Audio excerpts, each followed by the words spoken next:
I channeled Tobias for like 10 years. He actually left to come back to Earth to reincarnate just to enjoy life. He was an ascended master. He really didn't need to, but he just wanted to enjoy life. Yeah. And then, I remember one time he told me that, even God, even spirit, doesn't know what the beauty of a sunset is until it experiences it through our eyes. So people have a conception that God or even our soul knows everything. And the fact is they don't. Otherwise, we wouldn't be here going through the experience of the beauty of a sunset or what it's like to fall in love. And Adamus has said that love wasn't something that God or spirit knew until we experienced it here on this planet. And from that perspective, it makes you start wondering and feeling and thinking, oh my gosh, we are the experiential part of our soul. The human experiences, it didn't know all the answers. It never experienced what it was like to make love to another person or have a really good dinner at a restaurant. And through our experience as humans, the soul learns that, but doesn't hang on to the details or wounds or anything like that. It just feels the beauty of it. Exactly. Like too much relief when Adamus says like the human aspect of yourself is not responsible about anything, only the experience itself. So we can relax and enjoy the experience itself. Yeah. Well, and that was a big one for me too. When Adamus first said that, I've had to shift all my thinking and feelings. Right. So I remember when he first said it, he said the human is not responsible for enlightenment. The human is only responsible for going through the experience of what it's like to go from being a regular human into an enlightened being. And I thought, well, that's weird. I always thought it was up to me and that I had to clear out my karma and figure out everything in my brain. And I could hear Adamus laughing. He said, no. It's truly the soul that desires the realization, the enlightenment. And the human couldn't figure it out if it wanted to. The human would probably mess it up. But the human is responsible for experiencing it. And then he put it back on me or the audience and said, how do you as a human want to experience it? Exactly. Do you want suffering? Do you want it to be a lacking in abundance? Do you want it to be joyful and easy? And then it's really made me think, how do I want to do this? And the soul gives us free rein, says you can do it however you want. It's up to you how you want to experience your realization. But realization in itself is totally natural. That was the other point. If I'm sorry to be racing ahead here, but that to me was probably one of the most important teachings that I learned from Adamus is coming to realization. The fulfillment of our human journey on this planet is a natural process. We as humans try to then structure it and come up with all these modalities and all these different things. And he goes, it's a natural process. You will always evolve. Every human on the earth at some point or the other will come to their realization. Yeah. And some people, they don't buy into this because they think they have to do something to reach realization or enlightenment. Right. Like, I have to work on myself. I have to release this and do this and do that. And I'm still working on it. Yeah. Like they are obsessed of the doing part. Like I have to do to earn it. Right. And oftentimes too, they because of the archetypical figures that we have for enlightened beings, for those who've been human and have now ascended, they all suffered in the past. And you can go through the list of the ones who we consider our true spiritual mentors, and suffering was such a part of their life, but it doesn't have to be. There are actually many ascended masters we don't know about that didn't go that path, but we still tend to think it's about suffering, and we have to make it hard on ourselves. And there's the old concept that you have to be poor in order to be enlightened. And I think the churches started that, and but that's a bad one. And the fact is, you don't need to be. Now, also, you don't need a lot of worldly goods. You don't need to be rich to be enlightened, but why not do it with ease and grace and abundance and good health? I mean, exactly. Why not? Yeah. Yeah, exactly. Like, you can finally relax and enjoy instead of keep working on something. And when you keep, like, for me, even when I started this journey, I remember I spent 1 year every week a session, releasing session.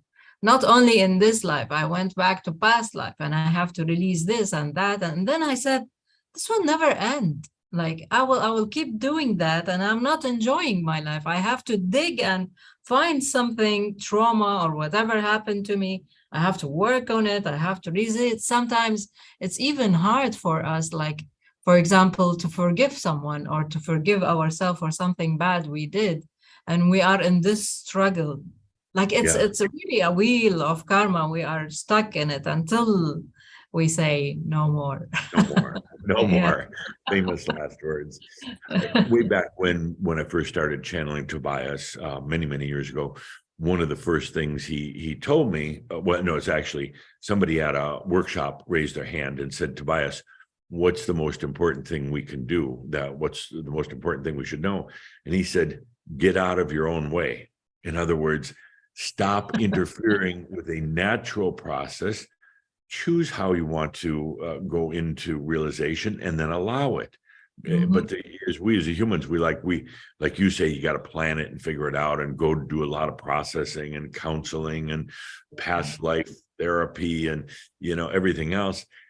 Those are okay to a point, because it starts to make you realize, boy, I've held on to a lot of garbage, a lot of junk, and it also energetically it gets into the body, literally.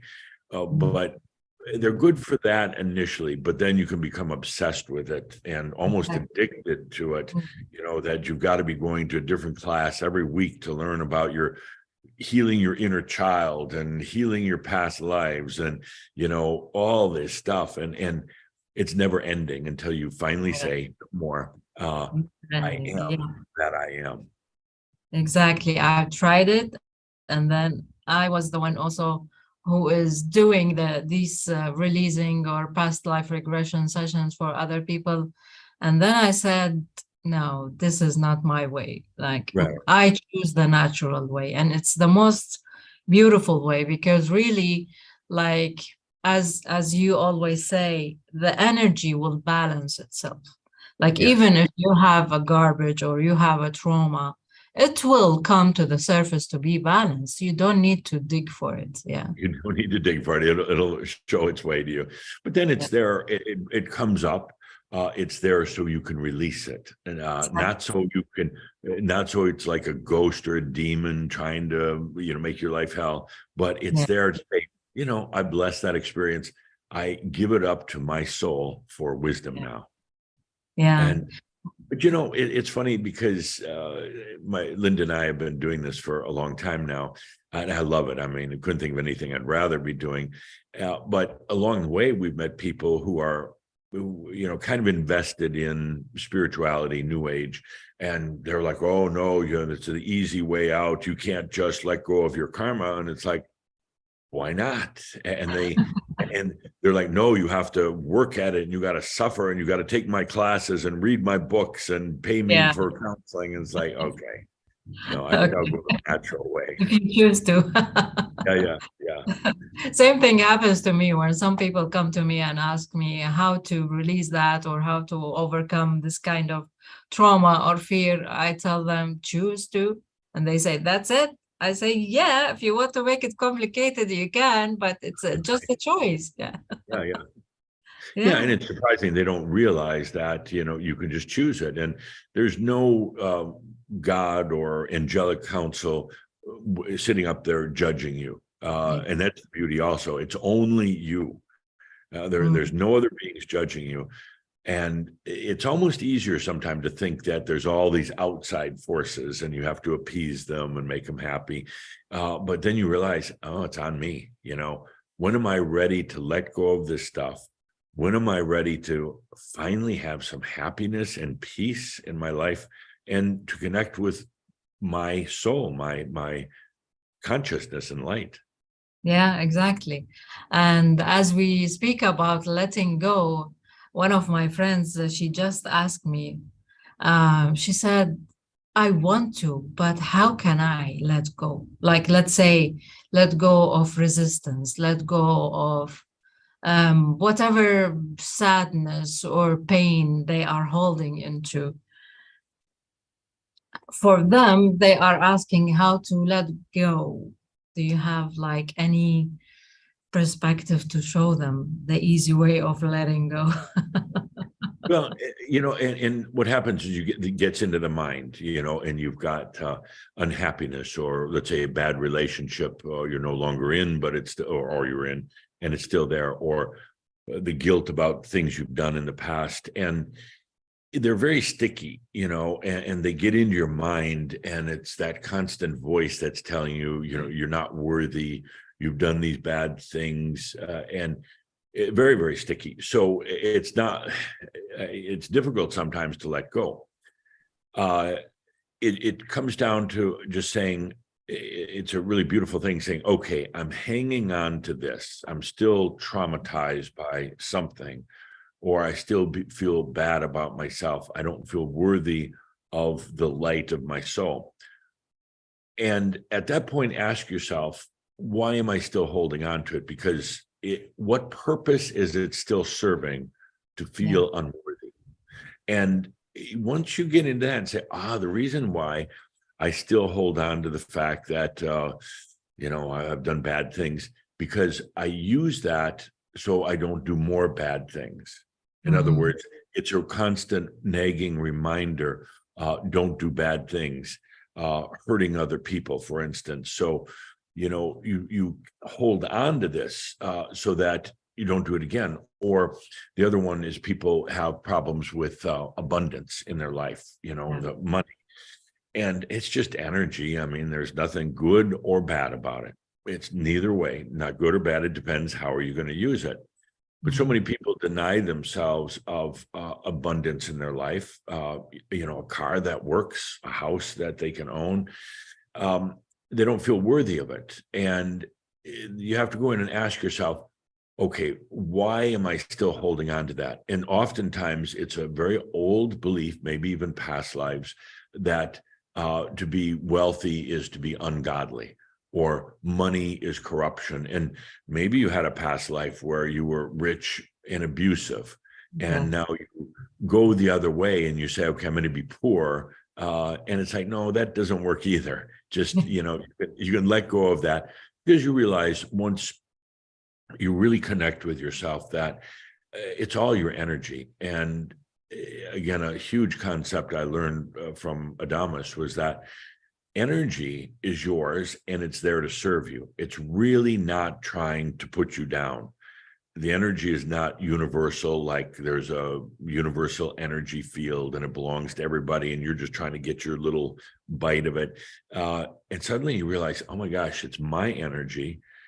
It can serve me in abundance. I don't need to keep holding on to this old thing that, you know, money will corrupt me, because you're too spiritually mature for that. Money's not going to corrupt you.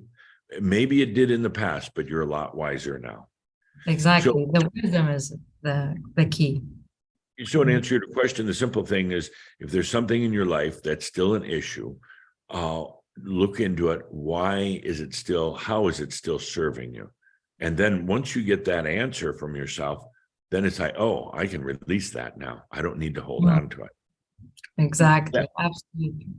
That being said, the challenge in so much of this is other people also. You know, we have families, we have friends, we have coworkers, people we deal with. It gets very messy and confusing because we tend to then include other people into the scope of our own realization. In other words, let's say you're a mother with teenage children, and it's like, well, I can't do realization right now because I got to take care of my kids, or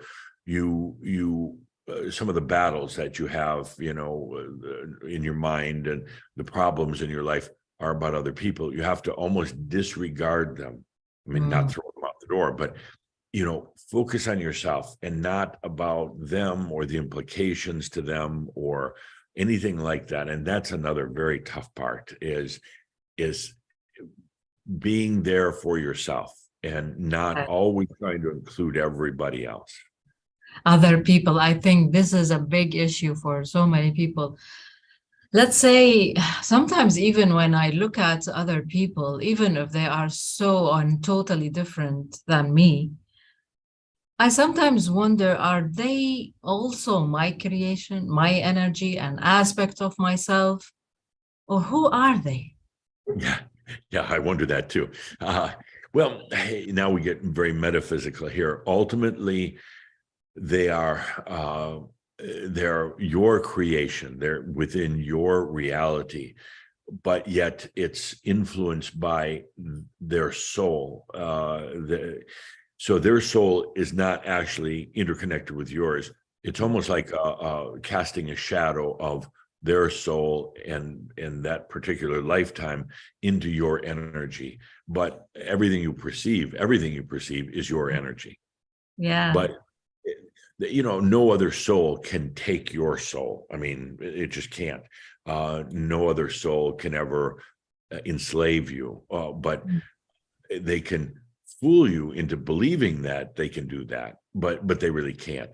So ultimately, everything you perceive through your eyes and your mind is your reality, and that's a tough one. That would require a lot of discussion because people have a hard time with that concept. But you get to a certain point, you realize it is all my energy, and I'm perceiving what would be other people, but it's really me influenced by their soul.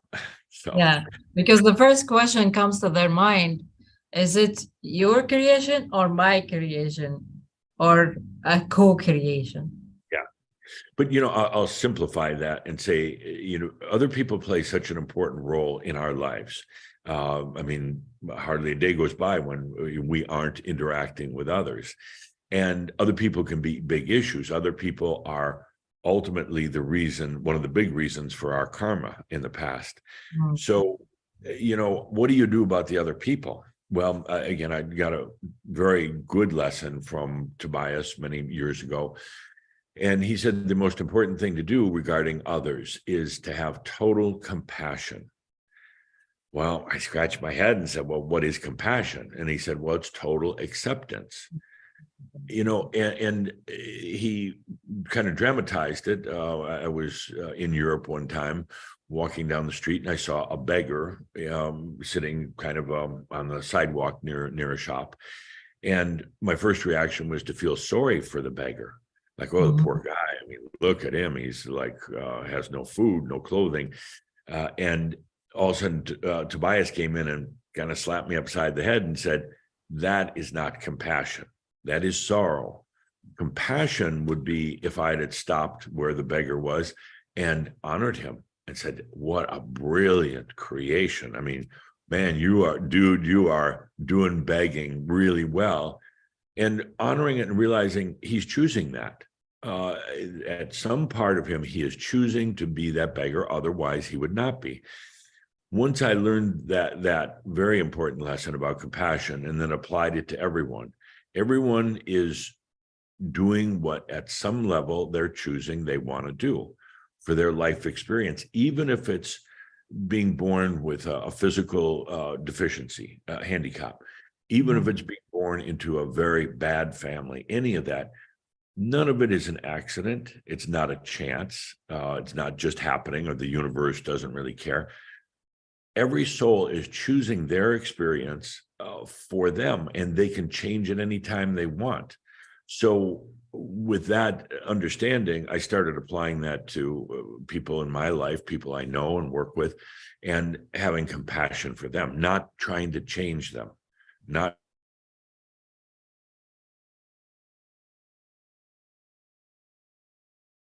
honoring, no matter what, no matter if they're a rock, no matter if they're a beggar on the street, it didn't matter, but honoring their journey and stop trying to change them. Exactly. Really learned that. Then I started applying that same compassion to myself, start honoring me for my journey instead of thinking I did things wrong or messed up or anything like that. Stop judging myself. So way around to your question was that what can people do is to have compassion for others. Doesn't mean sorrow, it means honor, compassion, and then apply that to yourself. Exactly. Yeah. And that will also make us to relax, stop trying to change ourselves, because so many people are obsessed with this. And I have to change. I have to be a better version of myself. For me, I always tell them it's not about changing. It's about expanding, like opening up to who you really are. It's not about changing the bad side of me to a light, because so many people, yeah, I have a dark side of myself. I have to fight it and change myself and all of this. But I always tell them, embrace it and get it integrated with the light instead of fighting the darkness. Exactly. Mm. Exactly. And, and you get almost obsessed with, trying to perfect yourself. And you never can be. It was never designed for the human to be perfect, because otherwise we'd never leave. Yeah. And it was designed that, we have experiences that we go through, and that's the beauty of it. But you're never going to perfect yourself, nor do I think as a human you want to. And you never could anyway. You'd spend hundreds of thousands of lifetimes trying to be perfect, and it's just, you can't. Yeah, I remember when I took aspectology for the first time, it made a huge shift in my consciousness. Like when you start seeing the different aspects of yourself, and you really feel compassion to all of who you are, because they are just an expression of your soul. Like it's similar to when you watch a movie, and even the bad guy in the movie, you say, wow, what a nice act. It's the same, exactly. Yeah, it is.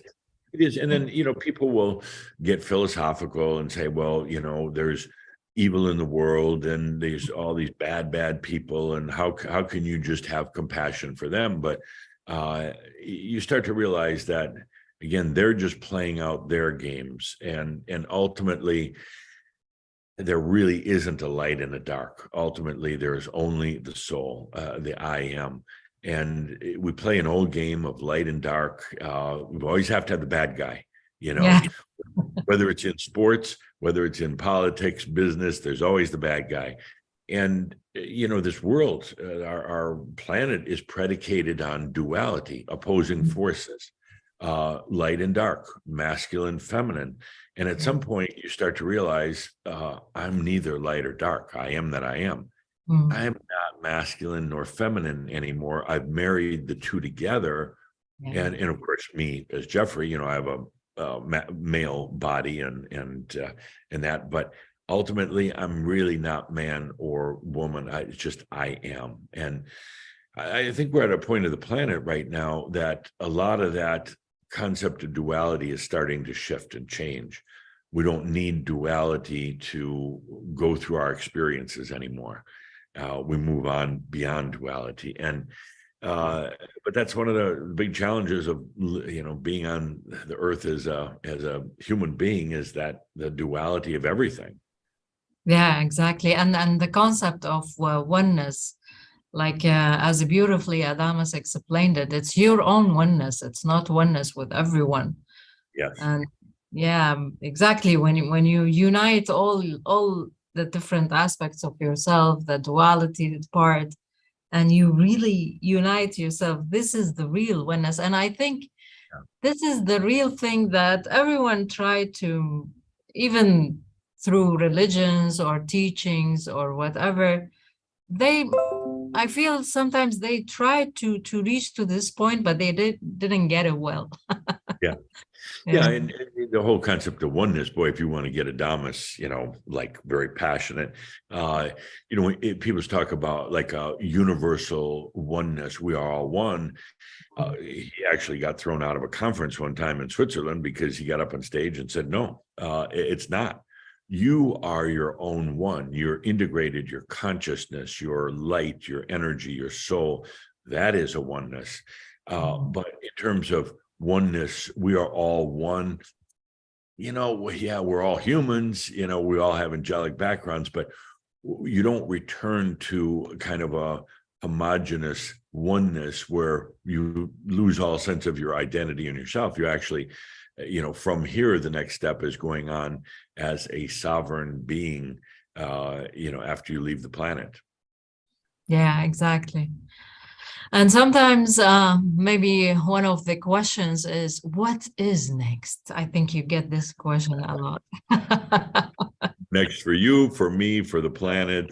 Like, especially after having crossed. Okay, now we opened the gates between dimensions. We can receive our heaven here on earth.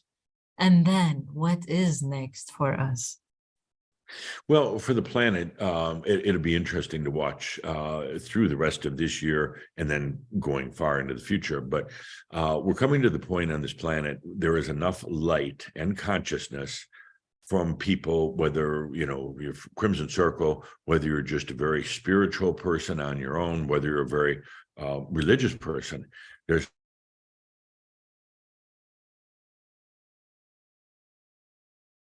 power and pollution and all.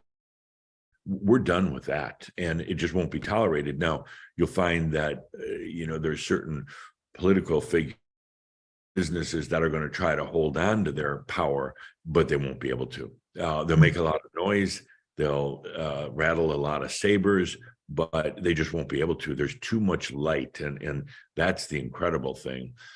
As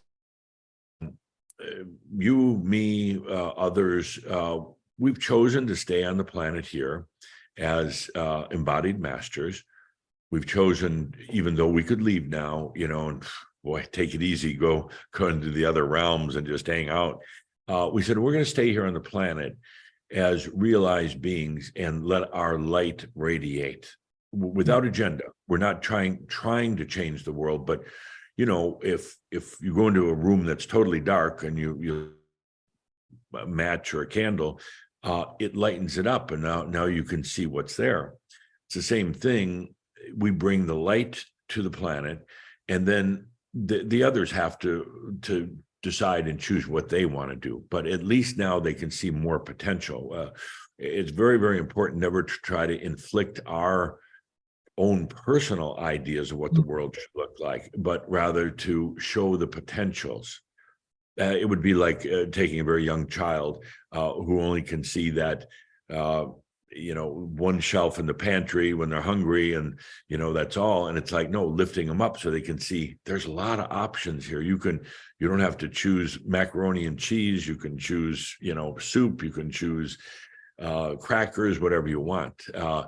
And it's exposing the other humans to so many more potentials. Yeah, exactly. I remember once Adam said the classic Earth and the new Earth, they will not come together. Yeah. They will not be.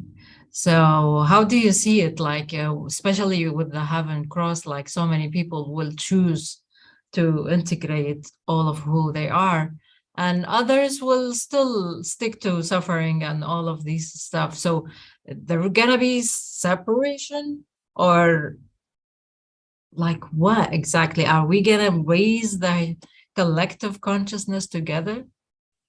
Yeah, and what I see happening is that this beautiful Earth of ours, this planet, will evolve into much higher consciousness and light, to the point where we're not going to allow things like wars. I mean, wars are ridiculous. We're not going to allow inequity where some people don't have access to food or water. There's plenty of food on the planet. It's just not distributed properly.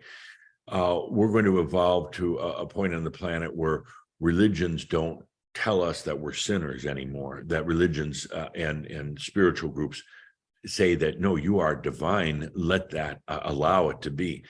And this planet will actually evolve in a really good way, but there are going to be those who don't want to see that. And they're going to spend many, many more lifetimes in duality, in darkness, in battle, and in suffering. So they'll almost be like they're going to create their own planet for themselves.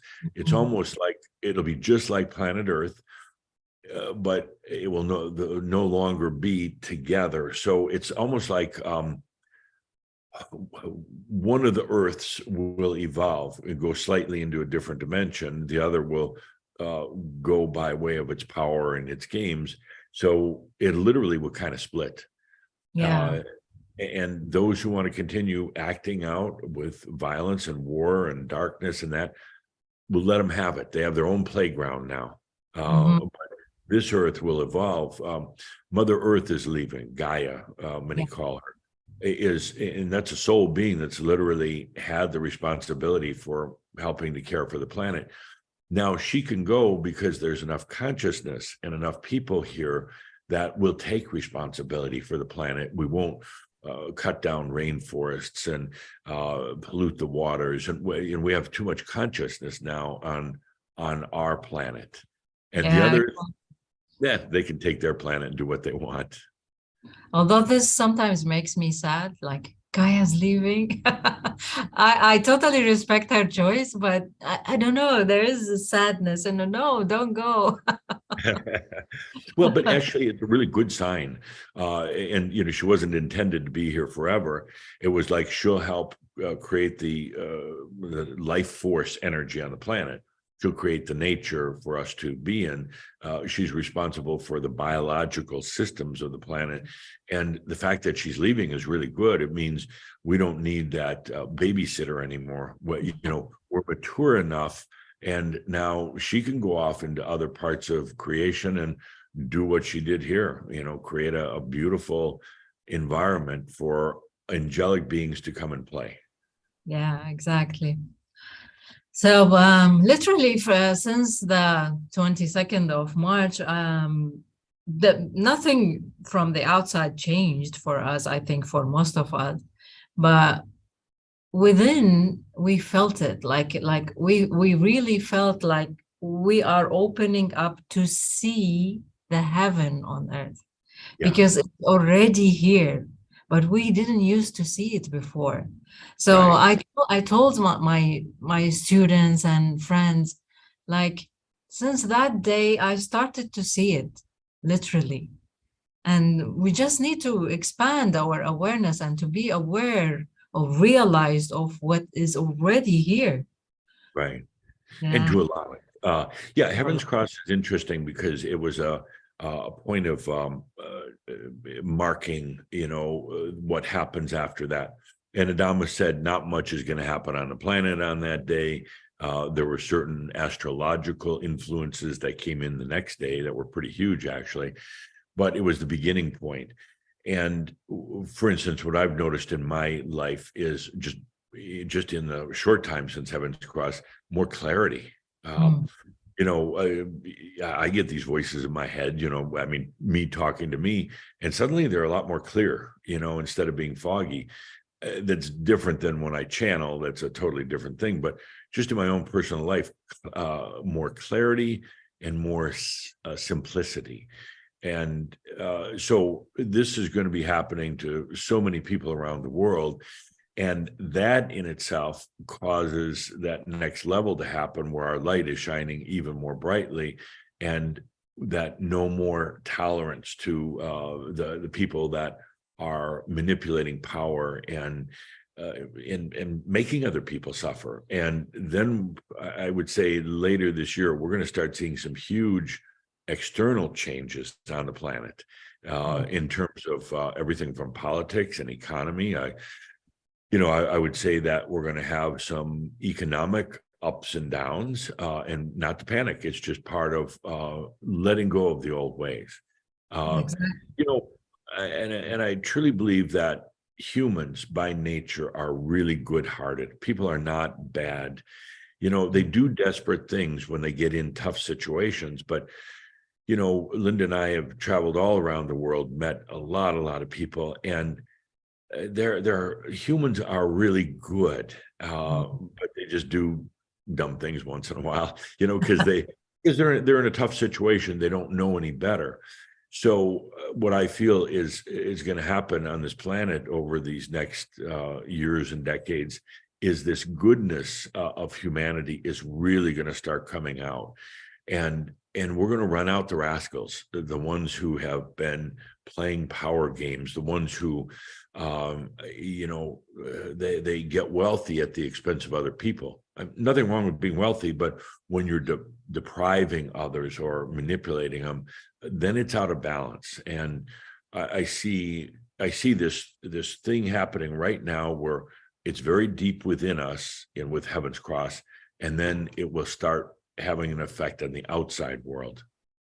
Yeah, exactly. And one of the things I noticed after the Heaven Cross is, let's say, easier and quicker manifestation, Yes. even for the small things. Like sometimes you just think about something, or you feel you want something, you want to eat something, you want to drink something, or to get in touch with someone, and it's so much quicker and easier manifestation. Well, I mean, And that made me also a question. Why some things, let's say desires or dreams or whatever you want to call it, they manifest immediately, which is our belief about heaven. Like when we imagine heaven, they used to tell us, in heaven, whatever you think about, you find it right away. So why some desires or dreams or goals are easier to manifest in the physical dimension and some are not? Well, some we're more ready to have here. It's an interesting discussion because in the other realms, we dream or we act out, and we kind of go through like acting, and we play it out in the other realms, but then it's hard to bring some of those things into this realm for a variety of reasons. One is that we don't think we're worthy. So let's say you're dreaming in the other realms of a beautiful life with somebody you truly love, and you're abundant and you're healthy and everything.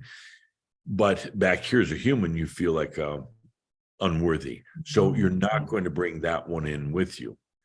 The other thing is that so often as humans, we limit our true passion and dreams. Somebody says, well, my passion is to win the lottery, or, you know, somebody give me $1 million. And it's like, you know, the soul, it doesn't interfere, but it's going, you know, it's just not that important. You know, there's part of us as humans that understands, you know, that's not really what I'm looking for. And don't get distracted by doing that. You know, go for the big stuff. And I think at the core, people want to remember their relationship with their divinity, you know, to know God once again, and to realize that God is right here. The things are distractions, and I think at some level people know it. You know, everybody wants to, not everybody, but people want to be rich. They want to be younger. They want to be healthier. They want to be smarter, and all the rest of that. Ultimately, a lot of those things just don't matter, and it's almost like our own divine guidance is saying, okay, you know, we're not going to focus on that because there's something much, much bigger here. So we push these things away sometimes unconsciously because we feel that they are distraction. Yes. Yeah. Or we're not worthy, you know, or we're not worthy. You might dream about living a beautiful life with a good family and doing work you love to do, maybe helping others.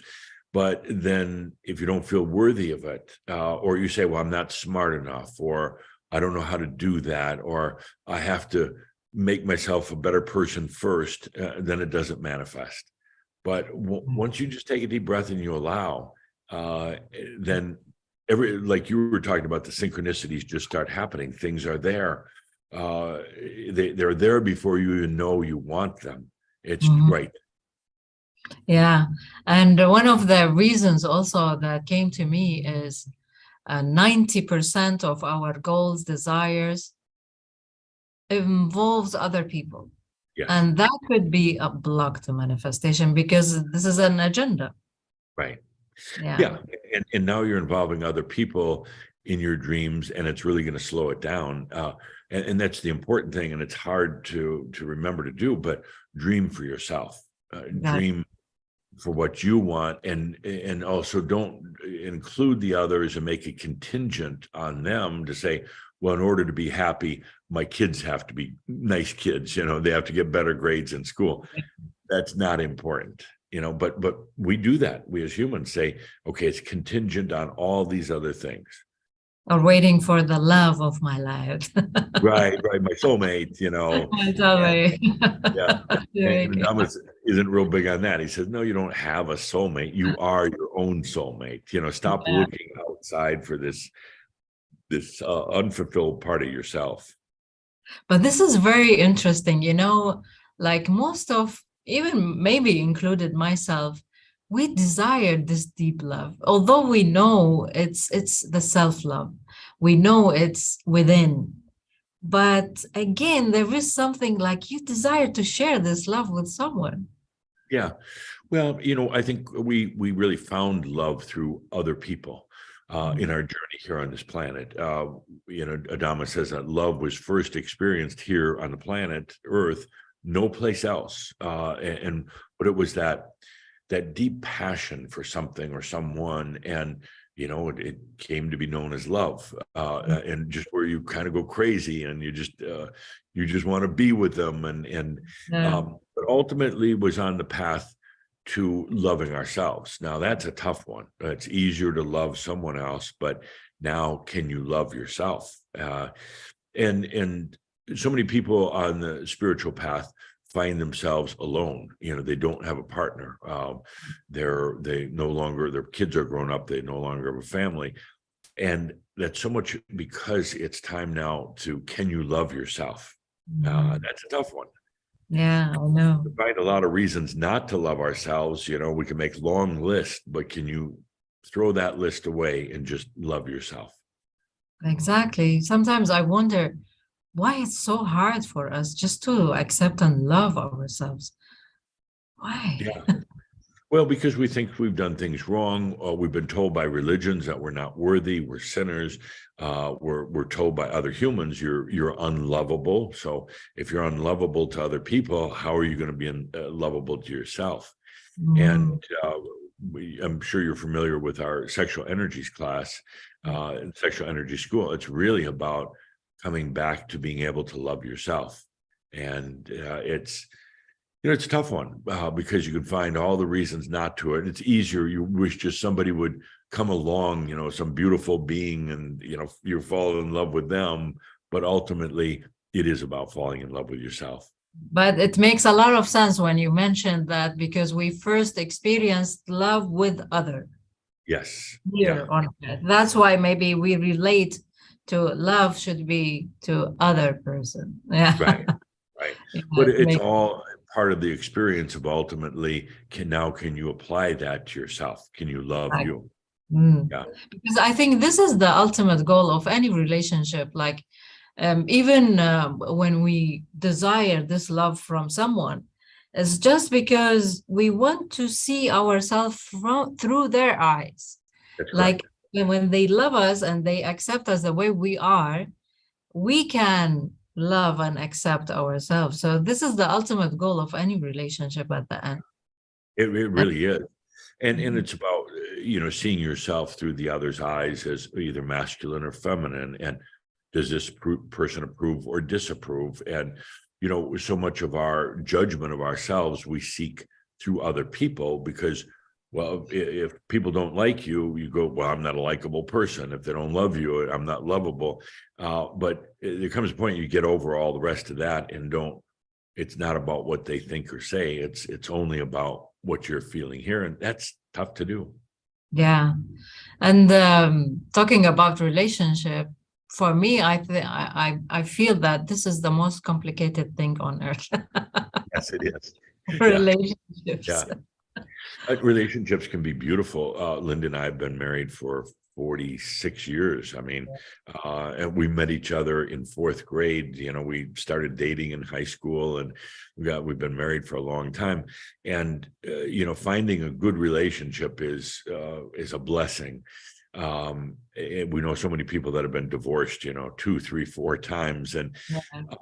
but even in a good relationship, it's ultimately about allowing yourself and loving yourself, even while you're in that loving another person. But it can be so beneficial to have that relationship, but so often it's a challenge also. Exactly. Sometimes maybe one of the reasons that made us to choose a certain partner is to balance our own energy. If we have imbalances and we feel like we lack something, we need to get it from the other partner, or to get balance together. Right. But I think ultimately when we balance our own energy, we don't need that anymore. Don't need it. Yeah, and so many relationships also are karmic. So you meet somebody, it's love at first sight, you know, oh, and I want to be with this person. And Adama says, be careful, because oftentimes it's just karmic from a past life. And there's the familiarity, there's the you know, the feeling you've known each other forever, because you have. And then you go off and get married, and you realize at some point it's just karma, trying to work through that. There's nothing wrong with that, and you could still love a person, but beware of the karma, you know, and get it out of the way, let it go, to really have a great relationship. Yeah, But he says, I forgot what it is, like 80-90% of all relationships are based on old karma. You come back together. exactly. Until we say no more. That's correct. Yeah. Yeah. But it's funny why we choose to come back with the same people. Well, even families, Adama says that generally you come back with the same family that you have been traveling with through the lifetimes.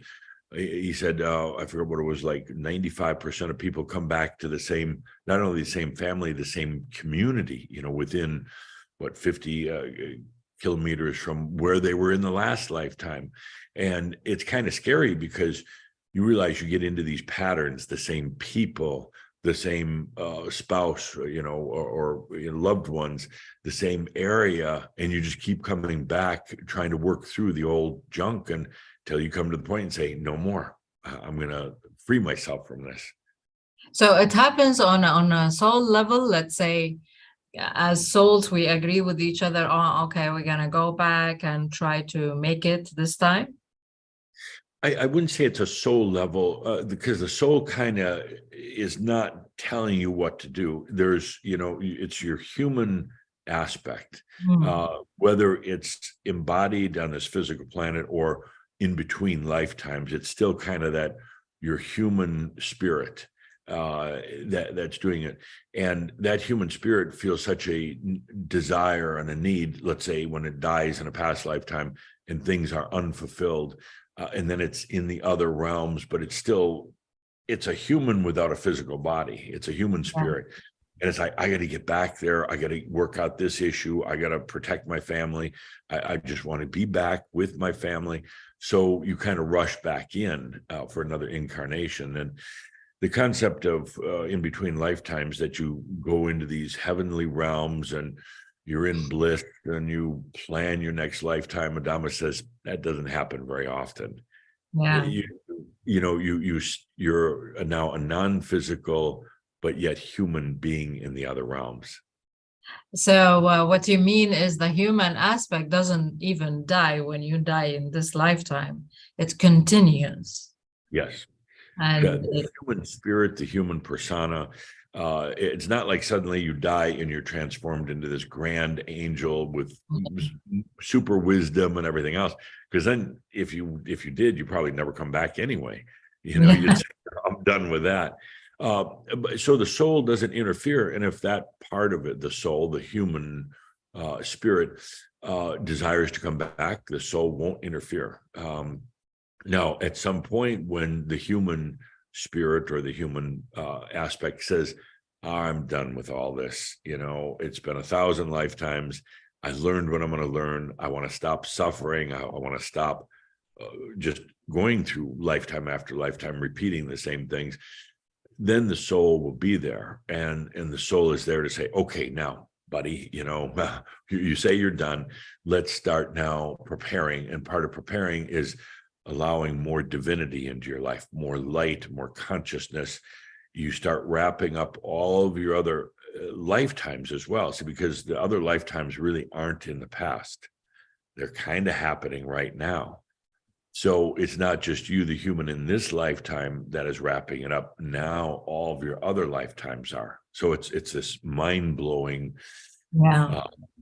kind of the way I used to look at it, like when we say the soul, or some people, they call it the oversoul, sends different aspect of itself to experience different experiences and then collect the wisdom back to the soul. So the way I used to look at it, like this aspect, me in this lifetime, is different than the other aspect that is experiencing another lifetime. Yeah. But you said something like spirit. So what do you mean by spirit? We have past lifetimes, but they're really kind of happening right now. There's truly no time or space. So it's all unfolding. Adamus Saint Germain, in his last lifetime chronologically on the planet, was in the 18th century. So he died in about 1794, I think. But yet he had another incarnation as Mark Twain that occurred in the late 1800s. And you go, well, but no, he had his last lifetime back then. Well, no, because there really is no time or space. So you could have past lifetimes happening in the future. And this is where it's like, oh, mind-blowing. But the fact is, the important thing about this lifetime is this lifetime is very special because it's the one that allows realization, enlightenment. It's the one speaking on behalf of all the other lifetimes, past or future, that says, we're done. We're going to wrap it up. We're going to all become realized. So it's not just you in this lifetime being realized. All your other lifetimes are now going through it as well. And it's this phenomenal metaphysics that occurs. And essentially all of your other lifetimes now are wrapping it up, and they're all starting to integrate with you and your soul now. And in the last remaining decades of your life here, you go to become an embodied master with full wisdom of all of your lifetimes, and now enjoying life on the planet. It's huge when you consider the implications. When you finally say, no more, I'm done playing the old games of lifetimes and karma, and now it's time for me to reap the harvest. You planted the seeds, and the seeds of all your lifetimes have grown. It's now time to reap that right now. So when you say no more, it has huge implications. Yeah, it was shocking for me when I was Adamus, his last lifetime should be Saint Germain, when he realized, and then he came back as Mark Twain, which is not a realized person. How come? Right. Yeah, and it's because you suddenly realize that that things are not linear, chronological, and it's really it's all occurring right now, and all of your other lifetimes are really kind of occurring in what he calls the present moment. And to the human mind, that's kind of, it's mind-boggling because we have to put everything into time and space. But when you start realizing, oh, okay, this gravity that holds everything together is now loosening up, not just physical, but psychic gravity. And you start to realize, I do have lives in the future that even after this realized life, but it's not really in the future. Yeah, because when you look at it, like, okay, Mark Twain already died before he realized. But if Saint Germain reached realization, then all his aspects, they come to realization, right? So when did he realize then? After leaving Earth? Right. Yeah. And you could go on, Yeah. and really twist your brain up. But the fact is that none of that kind of matters. The only thing matters right now really is, are you ready for your own realization? Are you ready to allow your divine nature, your soul, your wisdom into your human reality right now, walking in tandem together with your divinity, not for the sake of being younger or more famous or richer, but for the sake of fulfillment? And once you do that, then you find out all these other things that the human has desired, whether it's wealth, health, love, or any of the rest of that, they're just there. You don't work at it anymore.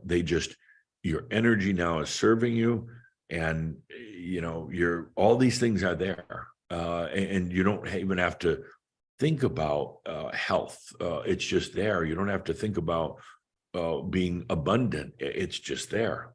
So even those words, healing, goes out of your vocabulary. There's no healing anymore. Everything is just there. And that's truly the description of an embodied master. Exactly. One of the questions I was also wondering about sometimes, can we see one of, like, let's say, future aspects in the physical? Like Yeah. meet. You probably, I don't think you probably meet them, but you can perceive their presence. Yeah, I have that happen from time to time, and it's like, damn, who's that? And it's like, it's not like a truly physical object, but it's like I can sense that they're there, and it's like, whoa, me from the past or the future. However, I don't focus on it because it can be very distracting. Yeah. And I realize, no, all of it is really about me right now. And Mhm. it's nice to think about past lives and all the rest of that, and what was I in a past life or future life. But Yeah. I tend to put those aside and realize it's about this moment right here with me. Yeah. So that's why I believe, like, the different aspects of the self, they don't really live at the same timeline or whatever we want to call it. Right. Yeah. Yeah. The different lifetimes really aren't even aware of each other, even though it's all happening right now. They've been kind of segmented from each other, but that's starting to change now, particularly with Heaven's Cross. It brings more of a holistic awareness in right now. Yeah, it makes sense. Okay, since I'm talking to you from the Arab world, sometimes I wonder why all of this trauma, wars, and this karma that will never end one day. It will. And it's not just about the Arab world, but let's just say very religious cultures. Mm. In South America, you have a very strong Catholic influence into every part of people's lives. There's parts of the world that have very strong Jewish influences, and or Arab or Hindu or whatever it happens to be. And the genesis of the religions was really quite good. It was about bringing an understanding that there's more to life than just your mundane human life. There are other realms. There are heavens. There are, there's what people call God or gods. And the genesis, the beginning of the religions was really good. Dhamma says back in the times of Atlantis, there was no understanding of God. It wasn't even in consciousness. As a matter of fact, the Atlanteans really didn't even see the stars. They didn't have the consciousness. The concepts of religion came after the downfall of Atlantis, when humans now just started to come back to the surface of the earth. And they had more of an awareness. So they started to attribute things to outer outer things or beings, gods. And in the early days, even pre-Egyptian, they would create a god for everything. So it got to be at the point there were tens of thousands of gods, and some religions still have that. And then along comes Abraham and says, nah, it's too confusing. I can't remember all these gods. I don't have enough time in the day to pray to all the gods. So let's consolidate. Let's call it one God. It just pile them all in together. And, which was a good thing, because it caused people to start thinking there is something higher. There's something beyond just our mundane human life. But as what happens, the beauty of the religions was overtaken by humanity or humans' greed and power.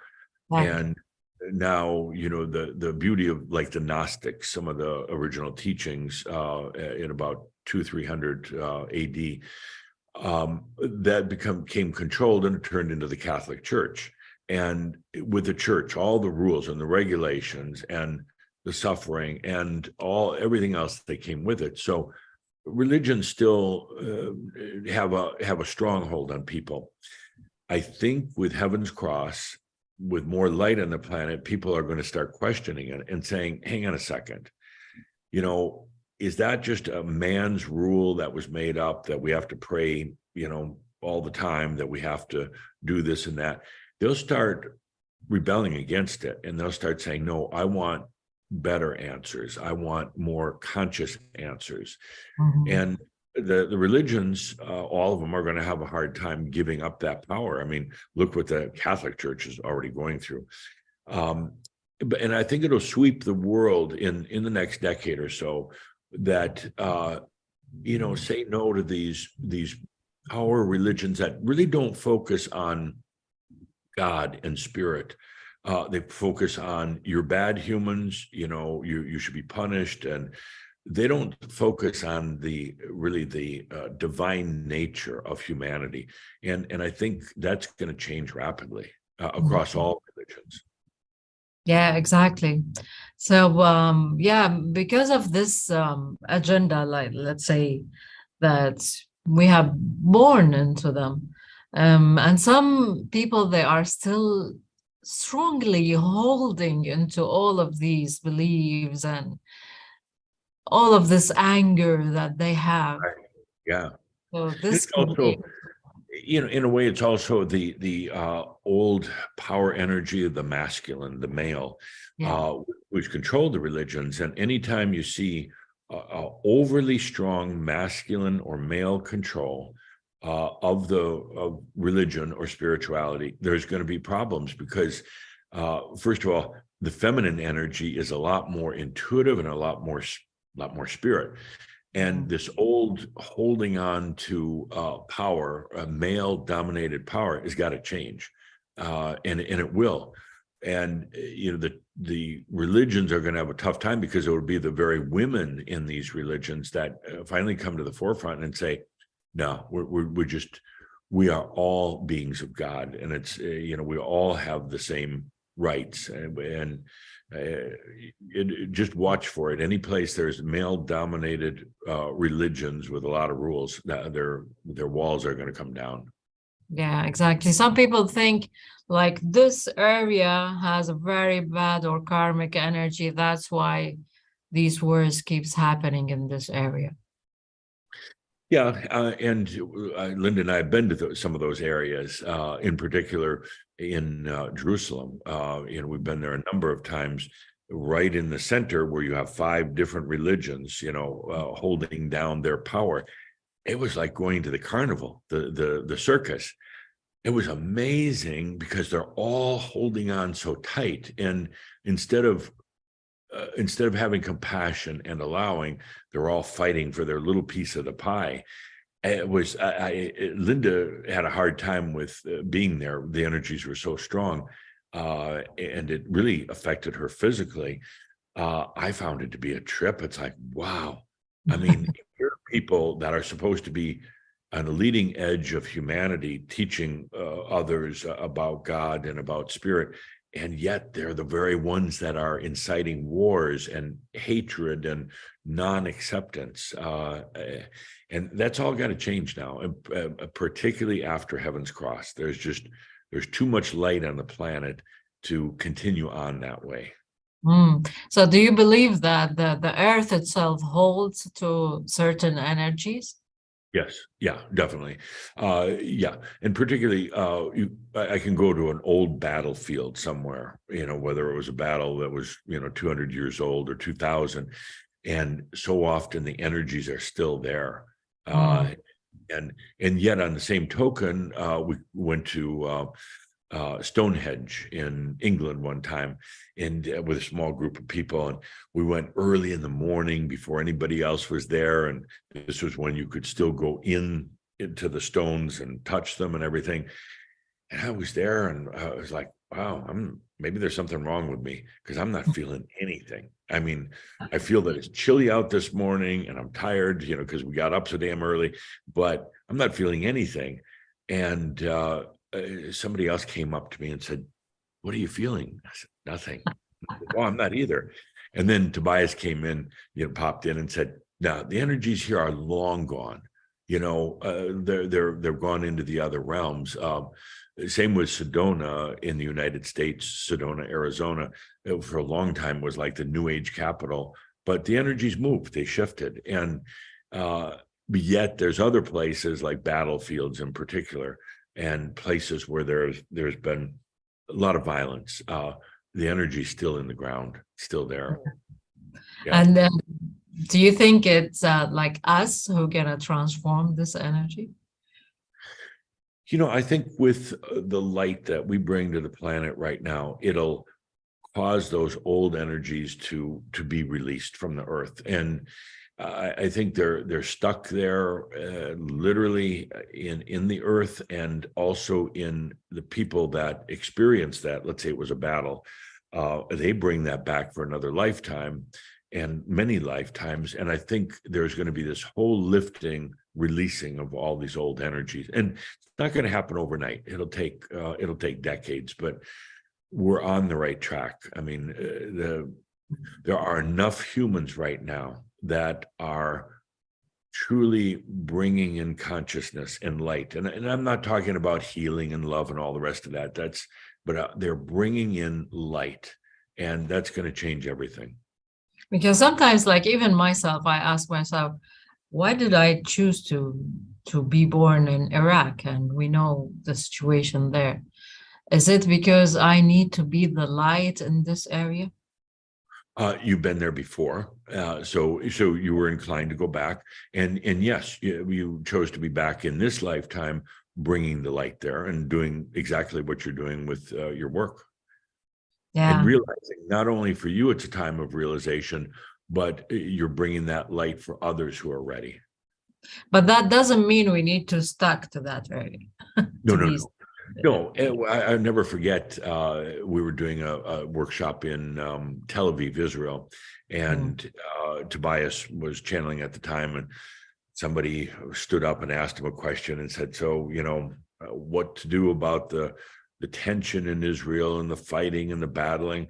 And Tobias, who had been Jewish in his lifetime, like 2,500 years ago, said, leave Israel. Why are you still there? Why are you right in the middle of that battle? You think you have to be there to defend Israel. He said, no, leave, go beyond. And this person wasn't happy. He wanted Tobias to say something about how Israel was going to win. And he said, no, just leave, because otherwise you're still in the boxing ring. You're still all in the middle of the drama. Just pack up and get out, because that region is so dense with old energy, and people keep reincarnating back there, and there's still that battle. And no, he told the person, just get up and leave. Just leave. Yeah, exactly. It makes sense. Like for me, I left Iraq exactly 2 months before the war. And I don't think so. It was a coincidence. Like I chose not to be in that energy. Yeah. And really but still, I'm nearby, so I'm trying to be nearby and shine my light. Yeah, makes a lot of sense. Yeah. So yeah, I think when we talk about the Crimson Council, it's a group of angels plus some of us, which we are humans on Earth here.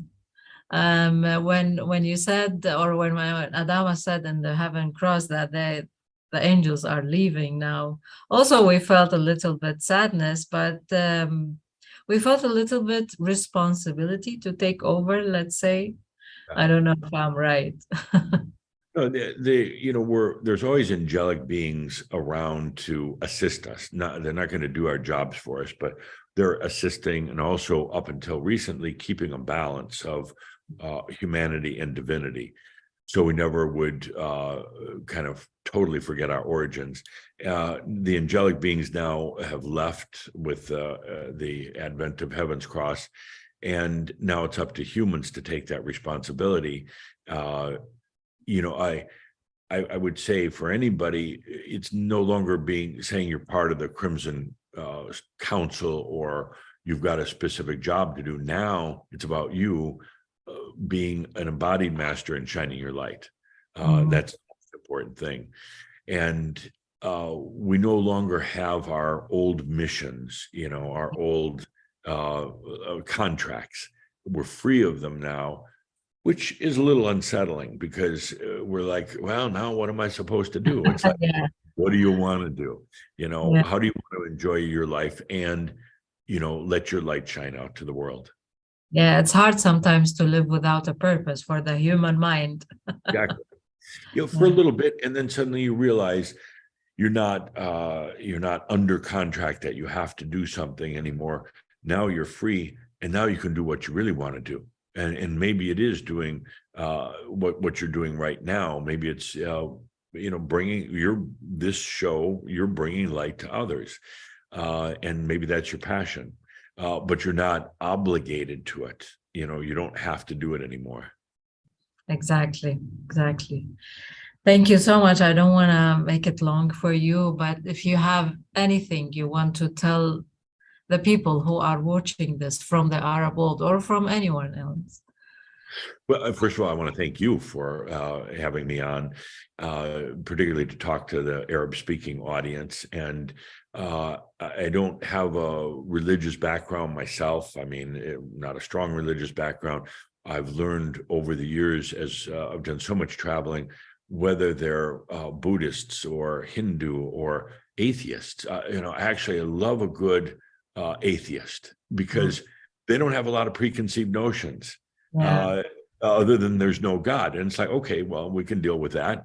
Or agnostics, but we've met all sorts of people from all walks of life, Jewish, Catholic, just you name it. And even within Crimson Circle, we have people that have come from all those different backgrounds, which is beautiful because we're not like a Christian-oriented group or a Muslim-oriented group. We just are what we are. And that's the beauty of it, because you find even in the diversity of different cultures, different religious backgrounds, that there's a common desire to evolve the earth now, to evolve humanity, let the light shine so we can do things like ending wars and hunger and the things that are just make no sense anymore. It just doesn't make sense. We've got the technology on the planet now to feed everybody. We've got the technology that we don't have to work menial jobs anymore. And so this is the perfect time for anybody, any of your viewers and listeners, to realize it's time to shine your light. And that's no agenda. It's not saying we have to make the world like this or like that. It's simply the light allows humanity to see their highest potentials. And that's the most important thing to do. And it takes no effort. I mean, you don't have to, I'm sure you have experienced it. Adamus calls it benching, sitting on a park benching. It doesn't take any effort. You can sit and drink your coffee and watch the nature and people walking by. It's just being in presence. And it's such a beautiful thing, and it will change the planet. That is something I do sometimes every day. When I go to the park and just sit, whether on the bench or on the grass itself, and just be there, and you feel like your light is really what they need, because I mean, they are also tired of all these agendas and modalities, beliefs, religions. They are, I think, they reached to a point that saying, this is not really fulfilling and really not working with me. I need something more. There is something more. And these questions will open up the doors to a bigger answers. So yeah, all what we need is to be and to shine light, and then with the rest of your life to enjoy what you enjoy doing. I mean, why not? Absolutely.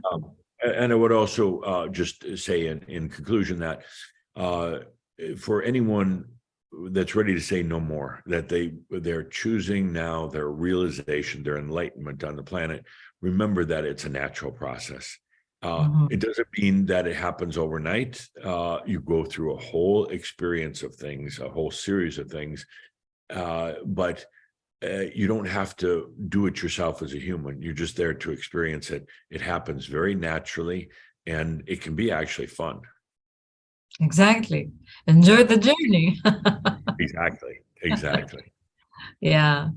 So yeah, I hope for everyone who is watching this, they will open up to more of who they really are, and please share the video. We need to make this to be seen and heard from everyone, because I feel they are ready now. Like maybe years before, the collective consciousness of this area, they were not so ready for this, but now I feel they are. That's why like we did this beautiful interview, and thank you so much. And I think the same way I felt when I found Crimson Circle, so many people, they will feel the same. You find home and you stop the search because you find yourself, literally.